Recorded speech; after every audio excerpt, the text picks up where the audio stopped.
नमस्कार, स्वागत है आपका एबीपी न्यूज में। आपके साथ मैं अखिलेश आनंद हूं।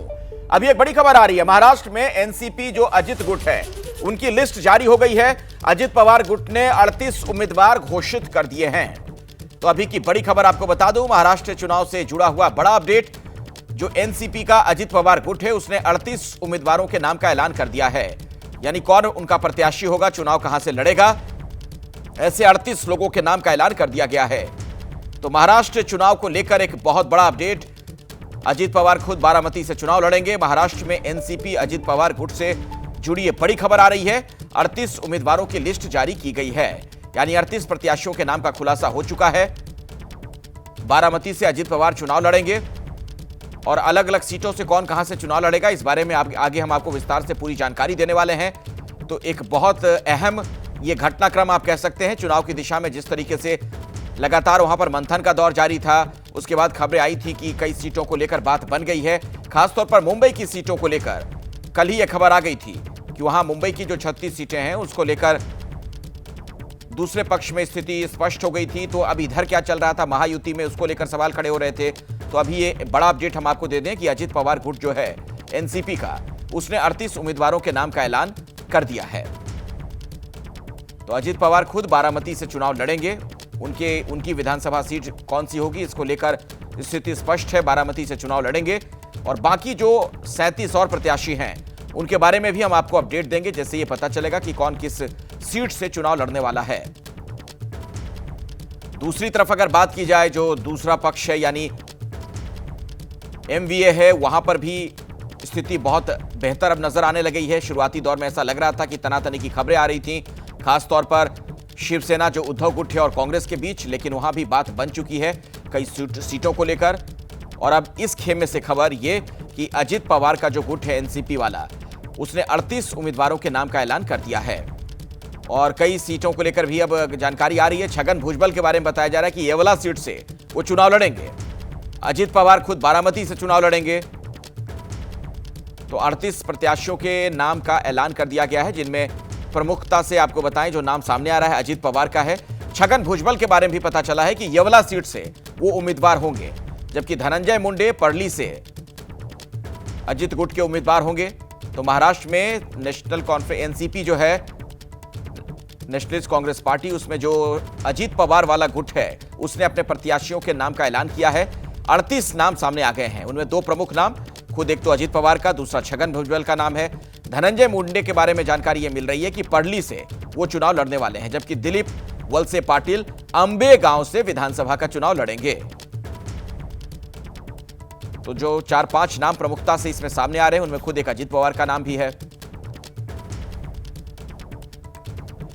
हमारे साथ अंकित गुप्ता जुड़े हुए हैं इसी खबर पर, और डिटेल में आप तक जानकारी वो पहुंचाएंगे। अंकित, बिल्कुल, देखिए अभी अगर हम जो है पिछले 24 घंटों को देखते हैं तो पहले बीजेपी ने अपने 99 उम्मीदवारों की लिस्ट जारी की थी। उसके बाद में शिंदे गुट की तरफ से लिस्ट जारी की गई थी, जिसमें जो उन्होंने 45 जो है उम्मीदवारों के नामों का ऐलान किया था। और अब अजित पवार गुट की तरफ से भी ये जो है उम्मीदवारों के नामों का ऐलान कर दिया गया है। यानी साफ तौर पर इसमें महत्वपूर्ण क्या है, देखिए आधिकारिक तौर पर कौन कितनी सीटों पर चुनाव लड़ेगा उसकी घोषणा तो भले ही ना हुई हो, लेकिन इससे ये तो जो संदेश जरूर मिल रहा है कि यहां पर एनडीए खेमे में एक तरीके से एक सहमति बन गई है, खास तौर पर उन सीटों को लेकर के जिनको लेकर के कोई विवाद नहीं है। मुमकिन है कि 8 से 10 सीटें अभी ऐसी हों जिनको लेकर के विवाद है, संभवतः उन पर चर्चा चलती रहेगी। लेकिन क्योंकि नामांकन शुरू हो चुका है, ऐसे में अब तमाम राजनीतिक दल अपने जो है उम्मीदवारों को किसी भ्रम की स्थिति में नहीं रखना चाहते, और संभवतः इसी वजह से यह कोशिश की गई है कि पहले जो है बीजेपी ने, उसके बाद में शिंदे गुट ने और अब अजित पवार गुट ने ये जो लिस्ट जारी की है। और जिस बात का भी आप जिक्र कर रहे थे कि अजित पवार जो खुद बारामती से चुनाव लड़ेंगे, छगन भुजबल जो कि बड़े नेता हैं पार्टी के, वो येवला से, दिलीप वलसे पाटिल अंबेगांव से चुनाव लड़ेंगे। तो एक एक करके कुछ ही देर में वो सारे नाम भी सामने आ जाएंगे जो कि जो है चुनाव मैदान में उतरेंगे। लेकिन महत्वपूर्ण क्या अखिलेश, महत्वपूर्ण ये है, ये भी एक तरह से दिखाने की कोशिश है कि जो ये एनडीए का अलायंस है, यहां पर सब चीजें ठीक हैं। एक जो पब्लिक परसेप्शन होता है वो बताने की जरूर कोशिश है, जिस तरीके से ये लिस्ट जारी की जा रही है। जी अंकित, बहुत बहुत शुक्रिया इस पूरी जानकारी के लिए आपका। और अब बात कर लेते हैं प्रधानमंत्री मोदी के पावर शो की। पीएम मोदी ब्रिक्स सम्मेलन के लिए रूस के दौरे पर हैं और आज पूरी दुनिया की नजर उन पर टिकी हुई है, क्योंकि आज प्रधानमंत्री मोदी और चीन के राष्ट्रपति शी जिनपिंग के बीच मुलाकात होने जा रही है। और अभी एक बड़ी खबर हमें वहां से मिल रही है। ब्रिक्स सम्मेलन के इतर आज दोनों नेताओं की लंबे समय बाद मुलाकात होने जा रही है, जो काफी अहम मानी जा रही है। प्रधानमंत्री मोदी और जिनपिंग की औपचारिक मुलाकात करीब 5 सालों के बाद हो रही है। भारतीय समय के मुताबिक आज शाम 4 बजे के बाद दोनों नेताओं के बीच बायलैटरल टॉक्स है, द्विपक्षीय वार्ता है। आपको यहां ये हम बता दें कि 2 दिन पहले ही दोनों देशों के बीच LAC को लेकर अहम समझौता हुआ। सीमा पर तनाव दूर करने के लिए सहमति बनी है। ऐसे में अब सबकी नजरें इस मुलाकात पर हैं। तो इस मुलाकात से जुड़ी कुछ और जानकारी लेते हैं डिटेल में। आपको सीधे मैं कजान लिए चलता हूं। विशाल पांडे मेरे सहयोगी इस वक्त हमारे साथ मौजूद हैं। विशाल, आज की इस मुलाकात को लेकर सबके अंदर कौतूहल है कि क्या होने वाला है, वहां पर क्या चर्चा है?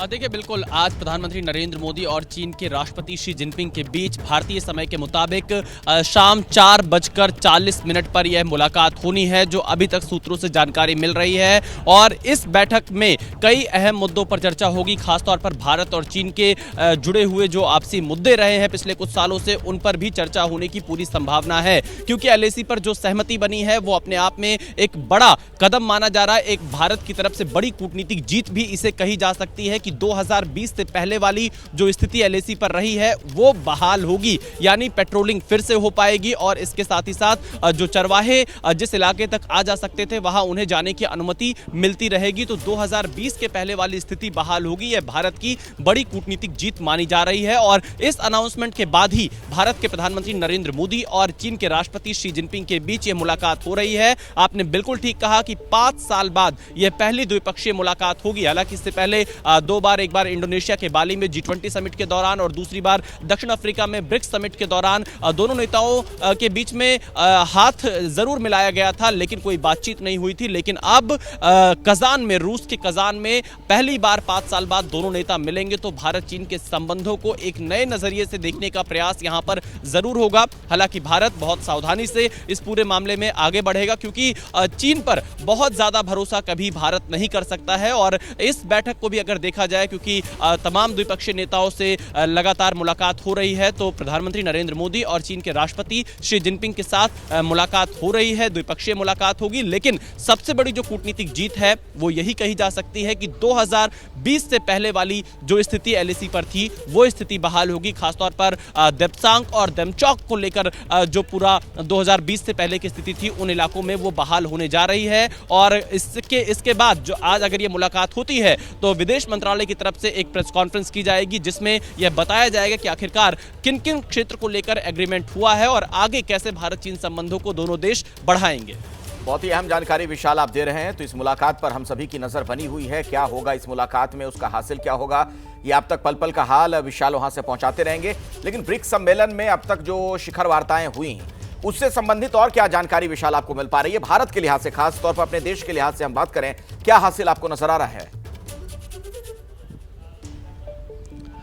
देखिए, सबसे बड़ी बात यह है कि ब्रिक्स शिखर सम्मेलन का जो मुख्य उद्देश्य है वो आर्थिक सहयोग को लेकर है। ब्रिक्स के जो सदस्य देश हैं वो 10 सदस्य देश हैं इसमें, और इनकी जो इकोनॉमी है वो दुनिया की लगभग 28.5% का प्रतिनिधित्व करती है। 45% जनसंख्या अकेले ब्रिक्स के सदस्य देशों की है। तो आप ये कह सकते हैं कि तमाम सेक्टर्स में, चाहे वो साइंस एंड टेक्नोलॉजी हो, स्पेस का सेक्टर हो, या फिर व्यापार को लेकर बातचीत हुई हो, इन तमाम क्षेत्रों में भारत लगातार अपनी बातचीत अलग अलग देशों के साथ कर रहा है। और कल भारत के प्रधानमंत्री नरेंद्र मोदी ने रूस के राष्ट्रपति व्लादिमीर पुतिन के साथ भी मुलाकात की। और द्विपक्षीय वार्ता में जो आपसी सहयोग के क्षेत्र है भारत और रूस के, क्योंकि भारत रूस की दोस्ती बहुत मजबूत है, उस आपसी सहयोग के क्षेत्र और व्यापार के क्षेत्र में दोनों नेताओं ने चर्चा की। दोनों नेताओं ने रूस और यूक्रेन के बीच जो युद्ध जारी है उस पर भी अपने विजन को सामने रखा कि क्या कैसे शांति को स्थापित किया जा सकता है। प्रधानमंत्री नरेंद्र मोदी ने इस पर फोकस किया। और दूसरी जो सबसे बड़ी द्विपक्षीय मुलाकात प्रधानमंत्री नरेंद्र मोदी की थी वो ईरान के राष्ट्रपति के साथ रही है। और ईरान के साथ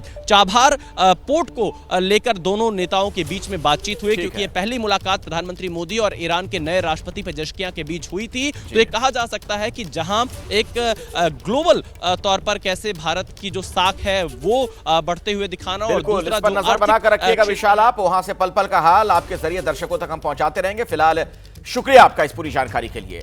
और अब बात कर लेते हैं महाराष्ट्र चुनाव की। दरअसल आज कई सीटों पर कौन लड़ने वाला है, इससे संबंधित बड़ी जानकारियां सामने आ रही हैं।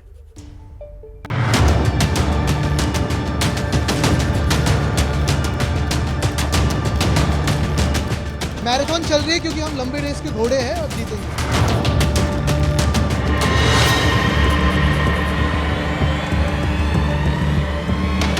चुनाव लड़ेंगे और महायुति जीतेगी।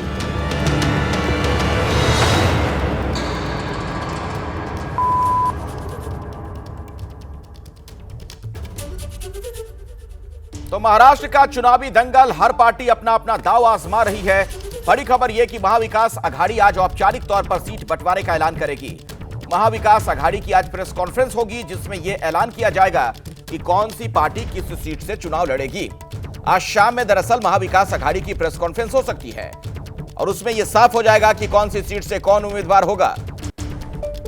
तो अब धीरे धीरे नामों को लेकर भी जो संशय के बादल हैं वो छट रहे हैं। किस सीट से कौन किस पार्टी का उम्मीदवार होगा, ये जानकारियां अब सामने आ रही हैं।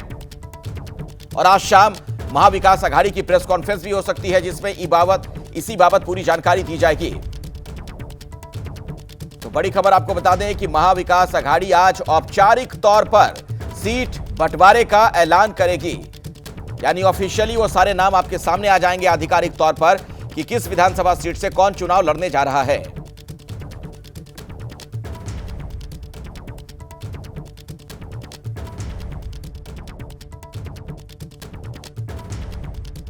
देश हमेशा ये चाहता है कि शिवसेना सेंचुरी पार करे, सेंचुरी लगाए, और हमारे में सेंचुरी लगाने का दम है। अब लगाएंगे।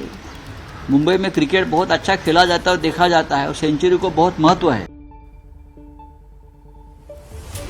महाविकास अघाड़ी में किस तरीके की हलचल है, बात करने के लिए मेरे साथ मुंबई से मेरे सहयोगी मृत्युंजय सिंह जुड़ गए हैं। सीधे उन्हीं के पास मैं आपको लिए चलता हूं।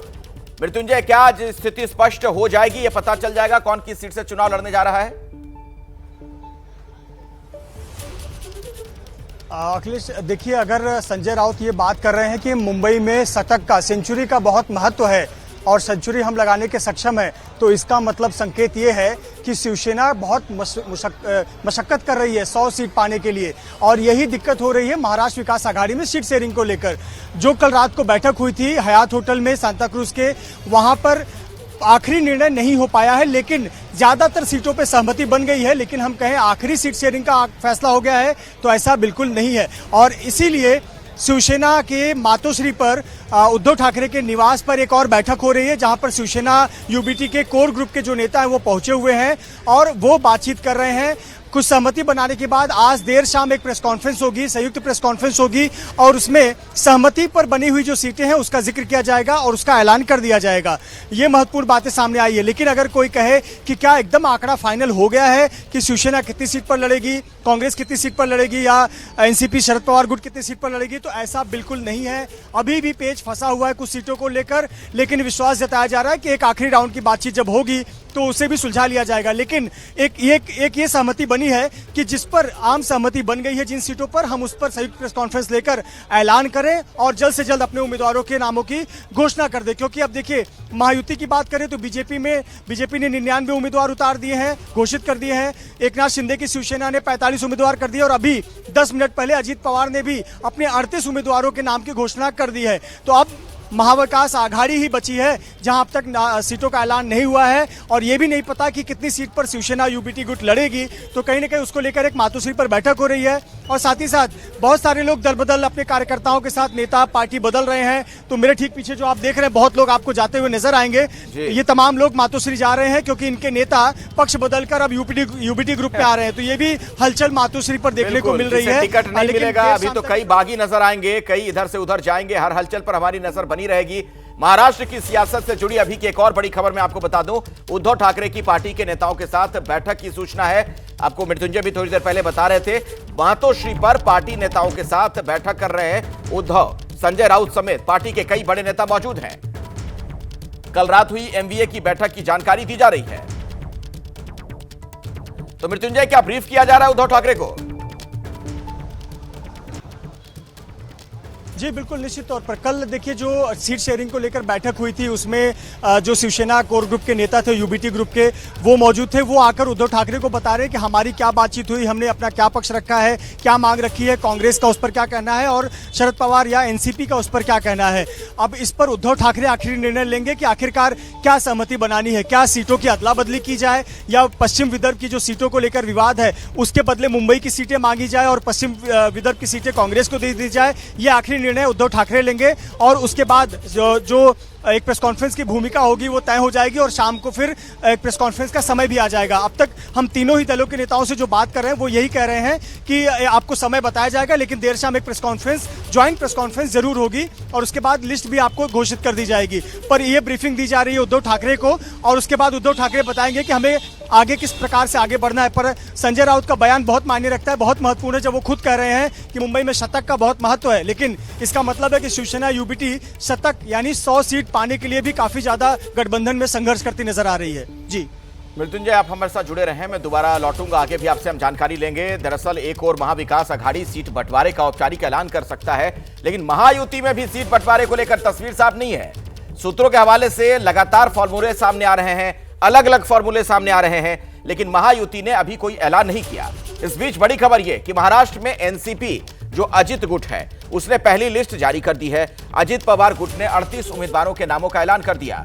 अजित पवार खुद बारामती से चुनाव लड़ेंगे।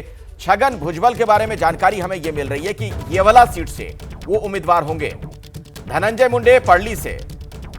तो अजित गुट के ये तमाम नेता जिनके नाम सामने आए हैं कि कहां से कौन चुनाव लड़ने वाला है। दिलीप वलसे पाटिल के बारे में कहा जा रहा है कि अंबे गांव से पार्टी उन्हें टिकट दे रही है, जबकि कागल के हसन मुशरीफ चुनाव लड़ेंगे। मृत्युंजय, ये जो कुछ बड़े नाम सामने आ रहे हैं, इसके अलावा भी कुछ और जानकारी मिल पा रही है जो 38 प्रत्याशियों के नाम का ऐलान किया गया है? देखिए अखिलेश, महायुति की अगर आप उम्मीदवारों की सूची की बात करें तो देखिए उसमें कौन लोग हैं। चाहे बीजेपी की आप लिस्ट उठाकर देख लीजिए, चाहे शिवसेना शिंदे की उठाकर या फिर अजित पवार गुट की, सभी वही हैं जो सिटिंग एमएलए हैं। जो लोग बगावत के समय इनके साथ रहे थे, अजित पवार के साथ जिन लोगों ने 40 लोगों ने बगावत की थी, उन्हीं के नाम आपको इस सूची में 38 लोगों के नजर आएंगे और ये उनकी पारंपरिक सीटें रही हैं जहां से कोई विवाद था ही नहीं, महायुति में कोई दावा नहीं था इन सीटों पर। तो अजित पवार ने अपने 38 उम्मीदवार के नाम की घोषणा कर दी है। लेकिन जो ये सूची है उस सूची में एक दिलचस्प बात है, नवाब मलिक का नाम नहीं है। नवाब मलिक की बेटी सना मलिक, सना शेख का भी नाम नहीं है। यानी अभी तक ये जो दो नाम पर चर्चा हो रही थी, और खुद मैं आपको बीच में रोक रहा हूं, सीधे अपने दर्शकों को कसान लिए चलते हैं। प्रधानमंत्री नरेंद्र मोदी का जो दौरा वहां पर चल रहा है, अभी पहुंचे हैं एक्सपो सेंटर। वो तस्वीरें हम आपको दिखाने वाले हैं कुछ ही देर में। ये देखिए, एक्सपो सेंटर में अभी जो प्रधानमंत्री मोदी का कार्यक्रम होना है उसके लिए वहां पर पहुंचे हैं। कई शिखर वार्ताओं में हिस्सा ले चुके हैं। आज चीन के राष्ट्रपति से भी उनकी मुलाकात होनी है, उस पर भी हम सबकी नजर बनी हुई है। और इस बीच ये तस्वीरें जो हम आपको दिखा रहे हैं, प्रधानमंत्री मोदी का यहां पर आगमन हुआ है। ये एक्सपो सेंटर है कसान में, जहां पर ब्रिक्स शिखर सम्मेलन का इस बार आयोजन हुआ है। तो प्रधानमंत्री मोदी का ये काफिला वहां पर पहुंचा है, उनकी गाड़ी। और ये देखिए, प्रधानमंत्री अब कार से बाहर निकलते हुए एक्सपो सेंटर में पहुंचे हैं और अब यहां पर कुछ मुआयना भी करेंगे, बैठकों का हिस्सा भी बनेंगे। कई मायनों में ये ब्रिक्स जो शिखर सम्मेलन है भारत के लिहाज से बहुत ही महत्वपूर्ण साबित हो रहा है। प्रधानमंत्री नरेंद्र मोदी, जिनकी एक ग्लोबल लीडर की छवि है, तमाम अलग अलग राष्ट्राध्यक्षों के साथ जो उनकी मुलाकातें हो रही हैं, उसका हासिल कई मायनों में बहुत ही अहम है। और भारत के लिहाज से खास तौर पर ब्रिक्स में जिन देशों का ये पूरा समूह है, आर्थिक तौर पर भी कई सशक्त देश इसमें हैं, तो न सिर्फ आर्थिक बल्कि सामरिक लिहाज से भी देखा जाए बहुत ही महत्वपूर्ण है।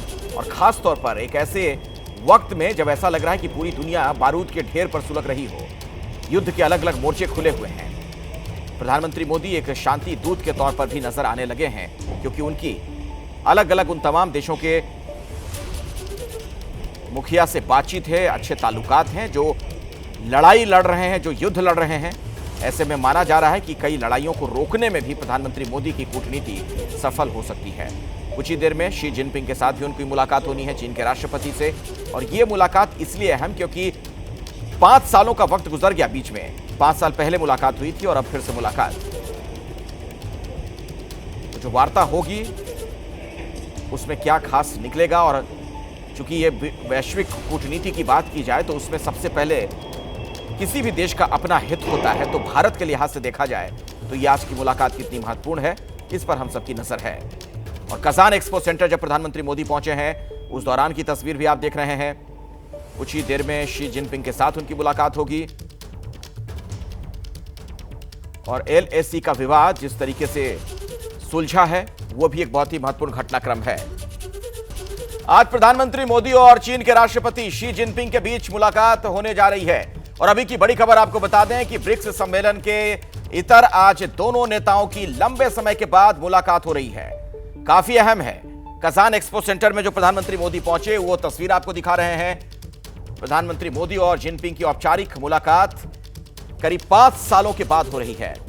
पिछले दिनों में संबंधों में तनाव भी, और इन सब के बीच अब एक बार फिर से ये रिश्ता भारत और चीन का पटरी पर आता हुआ नजर आ रहा है। भारतीय समय के मुताबिक आज शाम 4 बजे के बाद दोनों नेताओं के बीच द्विपक्षीय वार्ता होनी है। और जिस तरीके से 2 दिन पहले ही दोनों देशों के बीच LAC को लेकर समझौता हुआ, सीमा पर तनाव दूर करने के लिए सहमति बनी, ये काफी अहम घटनाक्रम है। तो आज जब ये मुलाकात होगी तो क्या होगा, इस पर हम सभी की निगाहें टिकी हुई हैं। तो प्रधानमंत्री मोदी का ये पावर शो नजर आ रहा है। इस बार ब्रिक्स का जो शिखर सम्मेलन है, कजान एक्सपो सेंटर पहुंचे हैं प्रधानमंत्री मोदी। कुछ ही देर में शी जिनपिंग के साथ उनकी मुलाकात होगी। शी जिनपिंग भी वहां पर पहुंच चुके हैं। दोनों तस्वीरें आप देख सकते हैं, जब प्रधानमंत्री मोदी पहुंचे थे और अब चीन के राष्ट्रपति भी जब पहुंचे हैं एक्सपो सेंटर में। तो रूस का शहर कजान, जहां पर ब्रिक्स शिखर सम्मेलन जारी है। प्रधानमंत्री मोदी जो कि एक ग्लोबल लीडर हैं आज की तारीख में, उनकी अलग अलग राष्ट्राध्यक्षों से मुलाकात हो चुकी है। इन मुलाकातों का कई मायनों में बहुत कुछ हासिल नजर आ रहा है, लेकिन आज की यह मुलाकात बहुत अहम है। चीन और भारत पड़ोसी मुल्क, लेकिन अक्सर तनाव की खबरें आती रहती हैं। ऐसे में क्या आज की इस मुलाकात से कुछ नया रास्ता निकलेगा? 2 दिन पहले एक महत्वपूर्ण घटनाक्रम जरूर हुआ, जिसका जिक्र अभी थोड़ी देर पहले भी मैं आपसे कर रहा था। LAC को लेकर अहम समझौता हुआ, सीमा पर तनाव दूर करने के लिए सहमति बनी है। आइए सीधे मैं आपको कजान लिए चलता हूं। मेरे सहयोगी विशाल पांडे वहां पर मौजूद हैं, जो कि वहां से हर खबर डिटेल में आप तक पहुंचा रहे हैं। अभी जो ये मुलाकात होने जा रही है विशाल, इसको लेकर क्या अपडेट आपके पास है? देखिए, ये मुलाकात अब से आप ये कह सकते हैं भारत के समय के मुताबिक लगभग 4:40 के आसपास होगी भारत के प्रधानमंत्री नरेंद्र मोदी और चीन के राष्ट्रपति शी जिनपिंग के बीच में। लेकिन उससे पहले क्योंकि ब्रिक्स शिखर सम्मेलन के चलते जो तमाम जो इसके सदस्य देश के लीडर्स हैं उनका स्वागत यहाँ पर किया जाएगा और अलग अलग सत्र का आयोजन किया गया है, जिसमें जो इसके सदस्य देश के लीडर्स हैं वो अपनी बात रखेंगे, अपने विजन को आगे रखेंगे। और प्रधानमंत्री नरेंद्र मोदी भी ब्रिक्स शिखर सम्मेलन में भारत के एजेंडे को और भारत के विजन को ब्रिक्स के जो सदस्य देश हैं उनके सामने रखेंगे अब से थोड़ी देर में। लेकिन आज जो भारत के लिए सबसे महत्वपूर्ण खबर है वो यही है कि भारत के प्रधानमंत्री नरेंद्र मोदी और चीन के राष्ट्रपति शी जिनपिंग के बीच शाम 4:40 पर मुलाकात होगी। और यह पहली द्विपक्षीय मुलाकात है पिछले 5 साल के बाद। तो इसलिए कहा जा रहा है कि बहुत महत्वपूर्ण होगा, क्योंकि चीन भारत का पड़ोसी देश है, लेकिन चीन पर कभी भारत पूरी तरह से भरोसा नहीं कर सकता है। बार बार ऐसी कोशिशें हुई हैं जब भारत और चीन एक साथ आते हैं, लेकिन चीन कहीं ना कहीं अपनी चालाकी करता हुआ नजर आता है और इसलिए भारत बहुत सावधानी के साथ यहां पर आगे बढ़ रहा है, बातचीत भी कर रहा है। और एक बार मैं तस्वीरें दिखा देता हूं। प्रधानमंत्री नरेंद्र मोदी इस वक्त आपको इन तस्वीरों में नजर आ रहे होंगे। व्लादिमीर पुतिन यहां पर सदस्य देशों के नेताओं का स्वागत कर रहे हैं। व्लादिमीर पुतिन के बाईं तरफ प्रधानमंत्री नरेंद्र मोदी और दाहिनी तरफ शी जिनपिंग हमें नजर आ रहे हैं। और इसके साथ ही कई और जो सदस्य देश हैं उनके नेताओं के साथ यहां पर अभी बातचीत शुरू होगी। यानी यह कहा जा सकता है ब्रिक्स शिखर सम्मेलन की औपचारिक शुरुआत लीडर्स समिट की हो चुकी है। प्रधानमंत्री नरेंद्र मोदी इस ब्रिक्स शिखर सम्मेलन के लीडर्स समिट में आयोजित जो हो रही है कजान में जैसे ही कुछ खबर और आएगी विशाल तो मैं लौटूंगा आपके पास, लेकिन उससे पहले ये तस्वीरें दर्शकों को दिखा दें। ये प्रियंका गांधी नॉमिनेशन फाइल करने के लिए, नामांकन दाखिल करने के लिए कलेक्ट्रेट पहुंची हैं। आप देख रहे हैं तस्वीरें। वायनाड से चुनाव लड़ने जा रही हैं प्रियंका गांधी, और महत्वपूर्ण इस लिहाज से चूंकि जो चुनावी राजनीति है, संसदीय चुनावी राजनीति, उसकी शुरुआत वो करने जा रही हैं। तो वायनाड जहां पर बाय इलेक्शन हो रहा है, राहुल गांधी ने यह सीट खाली की, उसके बाद यहां पर उपचुनाव हो रहा है। कांग्रेस की उम्मीदवार प्रियंका गांधी नामांकन दाखिल करने के लिए जब पहुंची हैं तो आप देख रहे हैं वहां पर सारे कागजात जो थे वो उन्होंने वहां पर सौंपे हैं और उनके साथ उनके परिवार के लोग नजर आ रहे हैं। उनके पति रॉबर्ट वाड्रा दिख रहे हैं, उनके बेटे भी दिख रहे हैं। आज रोड शो जब कर रही थी प्रियंका यहां पर आने के पहले, तो राहुल गांधी भी उनके साथ दिखे थे। और अब नामांकन दाखिल करती हुई प्रियंका गांधी, तो नेहरू गांधी परिवार से चुनावी राजनीति में एक और सदस्य का आगमन। प्रियंका गांधी ने भी चुनाव लड़ने के लिए नॉमिनेशन फाइल किया है। ये वायनाड से तस्वीरें हम आपको दिखा रहे हैं।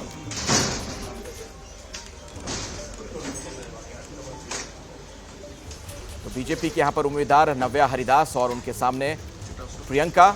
और ये दो तस्वीरें जरा देखिए, प्रियंका का जब नॉमिनेशन के लिए जब कागज वगैरह सब सौंपे जाते हैं औपचारिक तौर पर, उस दौरान की तस्वीर हम आपको दिखा रहे हैं। और दूसरी तस्वीर आप देख सकते हैं नामांकन से पहले शक्ति प्रदर्शन कांग्रेस का।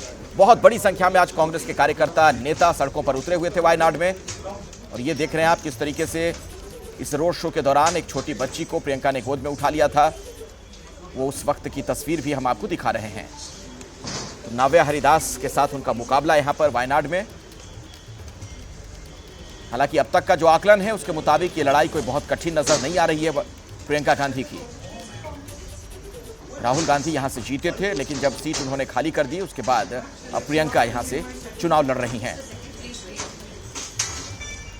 मेरे सहयोगी जैनेंद्र भी वहीं पर मौजूद हैं। जैनेंद्र, क्या देख पा रहे हैं आप वहां?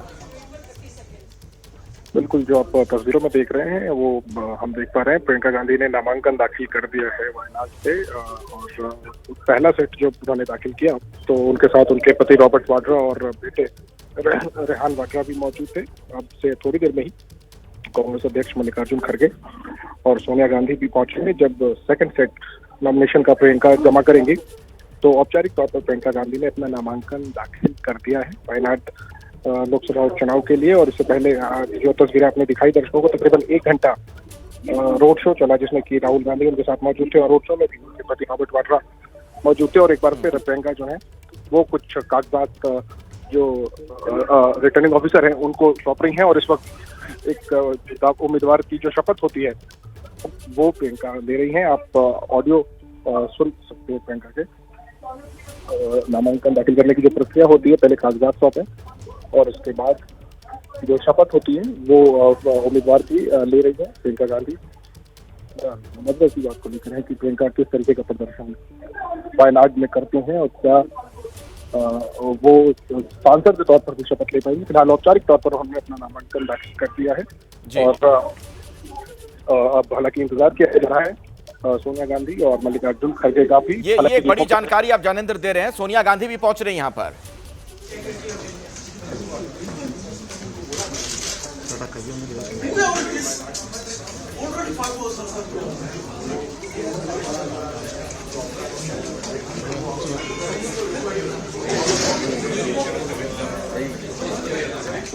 हाँ सर,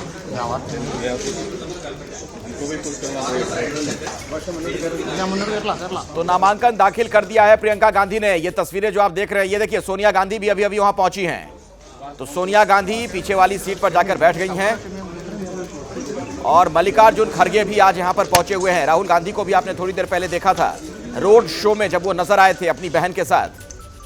केरल कांग्रेस के तमाम बड़े नेता भी यहां पर नजर आ रहे हैं। तो नामांकन दाखिल करती हुई प्रियंका और उनके बेटे भी उनके साथ बैठे हुए हैं। उनके पति रॉबर्ट वाड्रा नजर आ रहे हैं और पीछे वाली सीट पर आप देख रहे हैं उनकी माता सोनिया गांधी भी दिख रही हैं। जैनेंद्र, बिल्कुल अखिलेश, और हैरानी की बात यह है कि मल्लिकार्जुन खड़गे को इंतजार कराया जा रहा है, क्योंकि नियम के तहत उम्मीदवार के साथ केवल 5 लोग ही केवल 4 लोग ही जा सकते हैं नामांकन के लिए। और यही वजह है कि जो प्रशासन है उसने मल्लिकार्जुन खड़गे का रास्ता भी रोका हुआ। मल्लिकार्जुन खड़गे इंतजार कर रहे हैं और हालांकि समझाने की कोशिश की जा रही है प्रियंका गांधी और कांग्रेस की टीम के द्वारा कि उन्हें अंदर आने दिया जाए, लेकिन फिलहाल मल्लिकार्जुन खड़गे भी अपनी बारी का इंतजार कर रहे हैं। केसी वेणुगोपाल को भी हम देख रहे हैं। तो नामांकन की जो प्रक्रिया होती है वो शुरुआत हो चुकी है। औपचारिक तौर पर एक सेट में नामांकन प्रियंका गांधी ने दाखिल कर दिया है और यहाँ राहुल गांधी भी आ चुके हैं, अखिलेश। तो राहुल गांधी, सोनिया गांधी और मल्लिकार्जुन खड़गे और प्रियंका गांधी का परिवार, ये सब लोग नामांकन के मौके पर मौजूद हैं। और 2-3 सेटों में उम्मीदवार जो है वो ज्यादातर नामांकन करते हैं। अगर किसी सेट में कोई त्रुटि हो तो दूसरे सेट में एक्सेप्ट किया जाए इसके तौर पर। तो एक सेट में नामांकन दाखिल किया है प्रियंका ने, और अब वो दूसरे सेट में भी नामांकन दाखिल करेंगे। और अब मल्लिकार्जुन खड़गे भी हम देख रहे हैं, आप भी तस्वीरों में देख पा रहे होंगे, मल्लिकार्जुन खड़गे भी अब कमरे के अंदर मौजूद है। और अब रॉबर्ट और रेहान वाड्रा जो है वो बाहर गए हैं, और अब राहुल गांधी को इजाजत मिलेगी। तो वो जो 5 लोगों के मात्र रहने का नियम होता है उसका पालन किया है प्रशासन ने। पहले जब रेहान और रॉबर्ट थे तो बाकी नेताओं को इंतजार कराया गया। जी। वो जो आप कह रहे थे वो तस्वीर अब नजर आने लग गई है। देख रहे हैं हम तस्वीरों में कि मल्लिकार्जुन खड़गे भी अभी जस्ट वहां पर पहुंचे हैं। रॉबर्ट वाड्रा और रेहान, अब वो दोनों यहां से बाहर चले गए इस कमरे से। अब यहां पर मल्लिकार्जुन खड़गे नजर आ रहे हैं, सोनिया गांधी हैं, और आप देख रहे हैं प्रियंका वहां पर मौजूद। नामांकन दाखिल करने की जो तमाम औपचारिकताएं होती हैं, जो कागजात सौंपे जाते हैं, दस्तखत किए जाते हैं कई जगहों पर, वो सारी प्रक्रिया चल रही है। और ये देखिए राहुल गांधी भी अभी यहाँ पर दाखिल हुए हैं, और दोनों भाई बहन कुछ बात करते हुए। जी जैनेंद्र। बिल्कुल अखिलेश, राहुल गांधी पहुंचे हैं, वो 2 बार से यहाँ पर सांसद रहे हैं, लेकिन फिलहाल वो बड़े भाई की भूमिका में है। उनके के बाद वो फिलहाल बड़े भाई की भूमिका में नजर आ रहे हैं, किस वजह से ही यहाँ पर बाई इलेक्शन हो रहा है। और फिलहाल जो आपने तस्वीरें देखी प्रियंका और राहुल के बीच कुछ बातचीत हो रही थी, या जो कुछ कागजात थे उससे जुड़ी हुई कोई जानकारी प्रियंका को चाहिए थी, और वही फिर राहुल गांधी ने जो उनकी टीम के लोग हैं उनसे मांगी, और फिर जाकर के वो प्रियंका के पास फिर अब बैठे हैं। तो एक भाई की भूमिका में एक जो है वो राहुल गांधी फिलहाल नजर आ रहे हैं। और ये बड़ा दिलचस्प है जैनेंद्र, आप तो लंबे वक्त से कांग्रेस कवर कर रहे हैं। प्रियंका गांधी राहुल गांधी के लिए प्रचार करती रही, लंबे वक्त से हम देखते रहे कि रोड शो में बहन हमेशा साथ नजर आती थी। कई जगहों पर राहुल नहीं पहुंच पाते थे तो प्रियंका अकेले जाके प्रचार करती थी, और अब प्रियंका यहां से नॉमिनेशन फाइल कर रही हैं, तो बिल्कुल राहुल साथ साथ हैं, एक भाई की तरह भी, और ऐसा लग रहा है एक राजनीतिक गुरु की तरह भी। बिल्कुल अखिलेश, बिल्कुल आपने सही इन तस्वीरों को बिल्कुल सही तरीके से बताया है। 2004 में जब पहली बार राहुल गांधी ने अमेठी में से नामांकन दाखिल किया था, तब प्रियंका गांधी वहां पर मौजूद थी, छोटी बहन के तौर पर, सहयोगी के तौर पर। और आज बिल्कुल ठीक उसी भूमिका में जब प्रियंका गांधी तकरीबन 30 साल बाद अपने चुनावी पारी की शुरुआत अपनी कर रही हैं, तो राहुल गांधी मौजूद हैं। और बिल्कुल हमने देखा कि रोड शो के दौरान भी राहुल जो है वो वीडियोस बना रहे थे, जो भीड़ उमड़ी हुई थी रोड शो में, और वो प्रियंका गांधी जो वेव कर रही थी, लोगों का अभिवादन कर रही थी, उन सबसे वीडियो बना रहे थे राहुल गांधी। और अभी हमने देखा कलेक्टर के ऑफिस में किसी कागजात की जरूरत थी, प्रियंका ने राहुल को कहा, और राहुल ने फिर बाहर प्रियंका गांधी की टीम से उस टीम को उस बात को कन्वे किया। और अगर नामांकन की जो प्रक्रिया वो चल रही है, तो निश्चित तौर पर एक अहम लम्हा है। तो प्रियंका गांधी का पहला चुनाव है, यही वजह है कि राहुल ही नहीं, सोनिया गांधी भी मौजूद है, कांग्रेस अध्यक्ष मल्लिकार्जुन खड़गे भी मौजूद है, और कांग्रेस के तमाम बड़े नेता जो है वो प्रियंका गांधी के नामांकन के मौके पर यहाँ पर आए हुए हैं। नामांकन की प्रक्रिया अंदर वायनाड का जो जिला मुख्यालय है कलपेट्टा में, कलपेट्टा जगह का नाम है, वहाँ पर उसकी प्रक्रिया जारी है। एक सेट में, जैसा मैंने आपको बताया कि एक सेट में नामांकन प्रियंका ने दाखिल किया है, और अभी संभवतः एक और सेट में वो नामांकन दाखिल करेंगे, और उसी चीज का इंतजार अभी किया जा रहा है। और फिलहाल पहले सेट में जब वो नामांकन कर रही थी, तब उनके पति रॉबर्ट वाड्रा और बेटे रेहान वाड्रा मौजूद थे, और अब जो वो नामांकन कर रही है उसमें उनके भाई राहुल गांधी, मां सोनिया गांधी, कांग्रेस अध्यक्ष मल्लिकार्जुन खड़गे, और कांग्रेस के जो संगठन महासचिव हैं केरल से आते हैं के.सी. वेणुगोपाल, ये तमाम नेता फिलहाल मौजूद हैं। प्रियंका भी अंदर ही है, रोड शो करके आई है, सभा को संबोधित किया है, और अब नामांकन के बाद आज की जो प्रक्रिया है वो पूरी हो जाएगी। जो यहाँ की जो चुनावी स्थिति है उसकी अगर हम बात करें अखिलेश, प्रियंका के लिए कोई बहुत मुश्किल नहीं होने वाला है, जीत उनके लिए बहुत मुश्किल नहीं होने वाली है। बावजूद कांग्रेस पूरी ताकत होगी है, कहीं जाहिर सी बात है प्रियंका। बिल्कुल, मैं इस पर आता हूं जैनेंद्र, इस पर आपसे मैं बात करूंगा, आप जुड़े रहिएगा हमारे साथ। लेकिन तस्वीरें दर्शकों को हम दिखा रहे हैं, ये देखिए प्रियंका गांधी, अब जो उनके हाथ में वो फाइल है, जो कागजात हैं, वो वहाँ पर अधिकारी को सौंपती हुई, और नामांकन की जो पूरी प्रक्रिया होती है, जो तमाम औपचारिकताएं होती हैं, वो अब खत्म कर रही हैं वहाँ पर। आप देख रहे हैं मल्लिकार्जुन खड़गे जो पार्टी के अध्यक्ष हैं, उनके साथ उनकी बातचीत, और उसके बिल्कुल बगल में बाईं तरफ, प्रियंका की बाईं तरफ उनके भाई बैठे हुए हैं राहुल गांधी, और पीछे वाली सीट में आप देख पा रहे हैं सोनिया गांधी हैं, और के.सी. वेणुगोपाल भी नजर आ रहे हैं। और कोई और कागज भी उन्हें सौंपा गया है, कई तरह के कागजात होते हैं, जो तमाम औपचारिकताएं होती हैं, उस पर न सिर्फ जानकारी कुछ लिख रही हैं लगातार वहाँ पर प्रियंका, बल्कि दस्तखत भी कर रही हैं, कुछ सेट वहाँ पर सौंप दिए गए हैं। और ये देखिए दो तस्वीरें ये बड़ा महत्वपूर्ण है। राहुल जब नामांकन के लिए गए थे तो उनकी बहन परछाई की तरह उनके साथ साथ नजर आ रही थी, और आज 23 अक्टूबर 2024 की तारीख जब प्रियंका नॉमिनेशन के लिए वहां पर पहुंची हैं और राहुल बिल्कुल उसी तरीके से वैसे ही उनके साथ साथ हैं। और इत्तेफाक कह लीजिए, आप देख रहे हैं बिल्कुल व्हाइट कलर की वही टी शर्ट भी नजर आ रही है राहुल गांधी की। 3 अप्रैल 2024 की तस्वीर और आज की तस्वीर बिल्कुल उसी तरीके से राहुल गांधी नजर आ रहे हैं जब उस दिन वो दिखे थे सफेद रंग की इस टी शर्ट में। बिल्कुल आज भी उनका वही अंदाज देखने को मिल रहा है। एक तस्वीर है 3 अप्रैल 2024 की, दूसरी 23 अक्टूबर 2024 की। राहुल गांधी ने जब नॉमिनेशन फाइल किया था, प्रियंका उनके साथ थी, चुनाव जीत गए थे उस वक्त राहुल, लेकिन उसके बाद उपचुनाव अब इसलिए हो रहा है क्योंकि यहां से वो अपना इस्तीफा दे चुके हैं, यानी कि ये पद ये वाली सीट वो खाली कर चुके हैं। तो इस बाय इलेक्शन में अब कांग्रेस ने प्रियंका को यहां से उम्मीदवार बनाया है। और जैनेंद्र, आज का दिन कांग्रेस के लिए भी कई मायनों में महत्वपूर्ण है। नेहरू गांधी जो परिवार है उसके एक और सदस्य की एंट्री अब चुनावी राजनीति में हो गई है। बिल्कुल अखिलेश, और जो मैं बता रहा था आपको कि वायनाड में बहुत मुश्किल नहीं आएगी प्रियंका को जीत हासिल करने में। देखना बस ये कि कितनी बड़ी जीत होती है। तो इसके बाद संभवतः पहली बार होगा कि संसद में गांधी नेहरू परिवार के 3 सदस्य संसद के अंदर मौजूद होंगे। लोकसभा और में राहुल और प्रियंका, अगर प्रियंका को मिलती है जिसकी पूरी संभावना है, और राज्यसभा में सोनिया गांधी। तो हालांकि ये इसको लेकर निशाने पे भी कांग्रेस पार्टी और गांधी परिवार रहता है, ये जो परिवारवाद का आरोप लगता है। वायनाड में भी जो विरोधी हैं वो सीपीआई और बीजेपी, वो इसी बात पर प्रियंका गांधी की उम्मीदवारी पर सवाल उठा रहे हैं कि वायनाड को भी कांग्रेस ने अमेठी और रायबरेली जैसा बना दिया है। भाई के इस्तीफे के बाद बहन को उम्मीदवार बना दिया है। बहरहाल वो अपनी जगह, लेकिन वाकई में एक बहुत अहम दिन है प्रियंका के लिए। उनकी राजनीतिक जो चुनावी पारी है उसकी शुरुआत हो रही है। संसदीय राजनीति की शुरुआत इस तरीके से आज से वो कर रही है, और यही वजह है। और कांग्रेस में भी वो नंबर 2 की हैसियत रखते हैं। राहुल गांधी के पास सबसे अहम तो नहीं माना जाता है, तो उनका नामांकन है तो पूरी पार्टी वायनाड में एकत्रित है। अखिलेश, राहुल गांधी के नॉमिनेशन के वक्त भी हम इतना अपना शक्ति प्रदर्शन हमने 2 बार से तो कम से कम नहीं देखा है जितना बड़ा आज प्रियंका के लिए हो रहा है, जिसकी राजनीतिक तौर पर, चुनावी तौर पर तो जरूरत नहीं है, लेकिन एक राजनीतिक संदेश देने के लिए कांग्रेस पार्टी ने यहाँ एक बड़ा शक्ति प्रदर्शन किया है।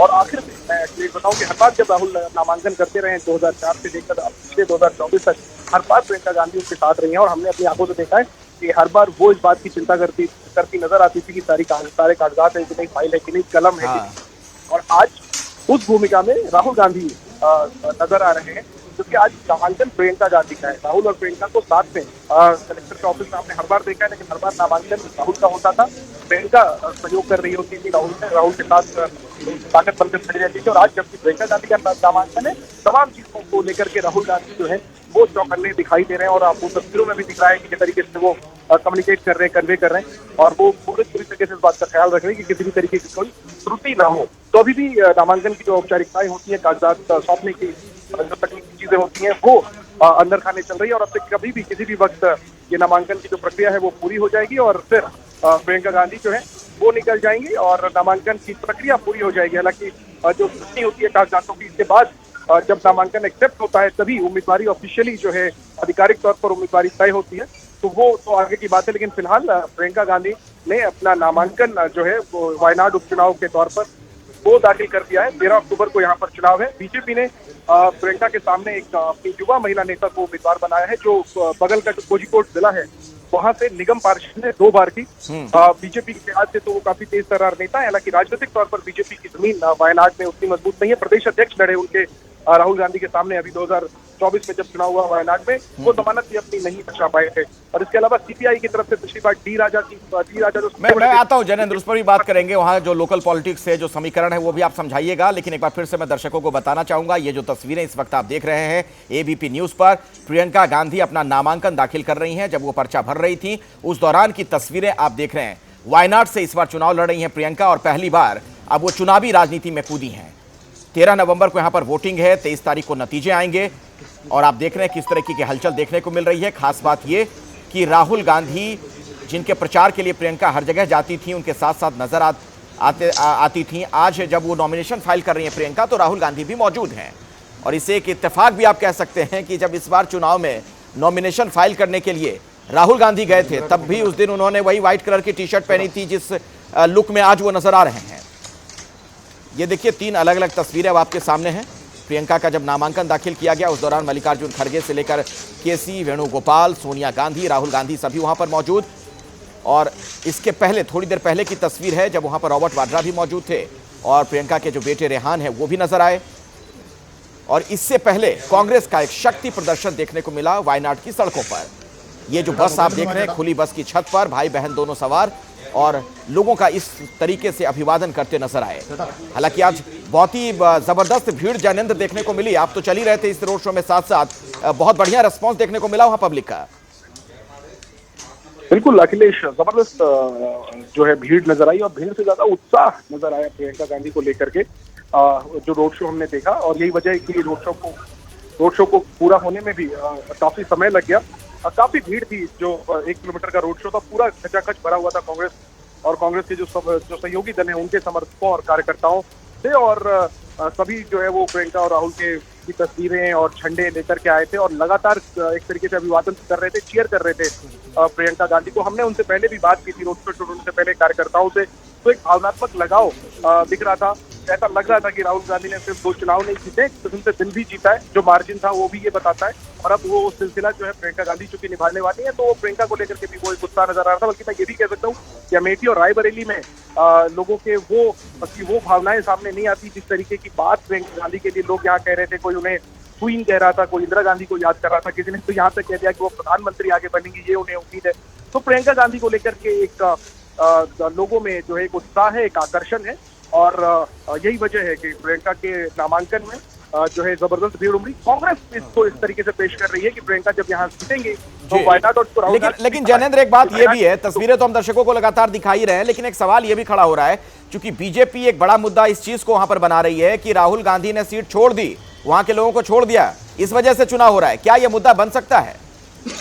बिल्कुल अखिलेश, ये इस पर हमने लोगों के नब्ज टटोलने की कोशिश की, लेकिन यहाँ ये कोई मुद्दा नहीं है। बनाने की कोशिश जरूर है, लेकिन चूंकि राहुल गांधी ने अपनी बहन को ही उम्मीदवार बनाया है, ऐसे में राहुल ने सीट छोड़ दी, इस तरह की कोई भावना यहाँ के लोगों में नहीं है। क्योंकि जैसे ही ये बात स्पष्ट हो गई थी अखिलेश, हालांकि आधिकारिक नहीं हुआ था कि राहुल 2 सीटों से लड़ेंगे।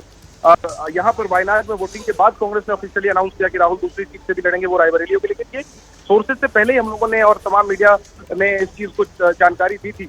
तो जब वायनाड में वोटिंग हो रही थी तब भी इसको राहुल के खिलाफ मुद्दा बनाने की कोशिश की गई थी, लेकिन तब भी लोगों ने ये कहकर वोट दिया था कि हम अपनी तरफ से जीतकर भेज रहे हैं राहुल को तय करना है कि वो क्या फैसला करें।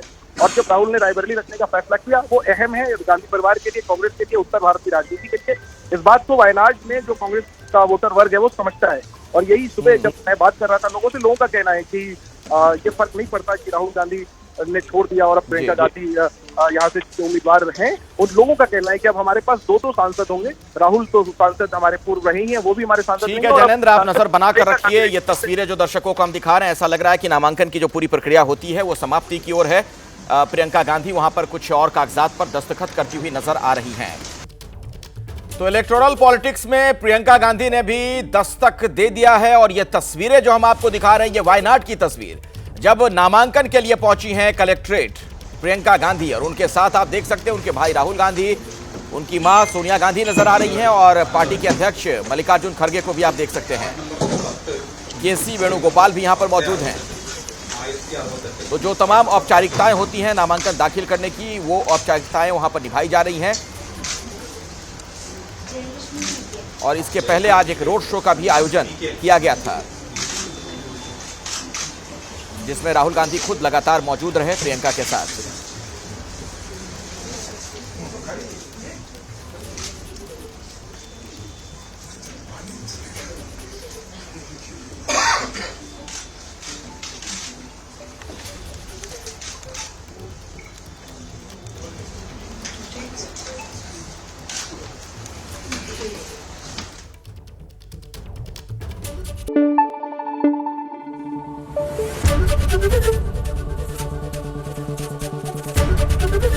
एबीपी न्यूज आपको रखे आगे।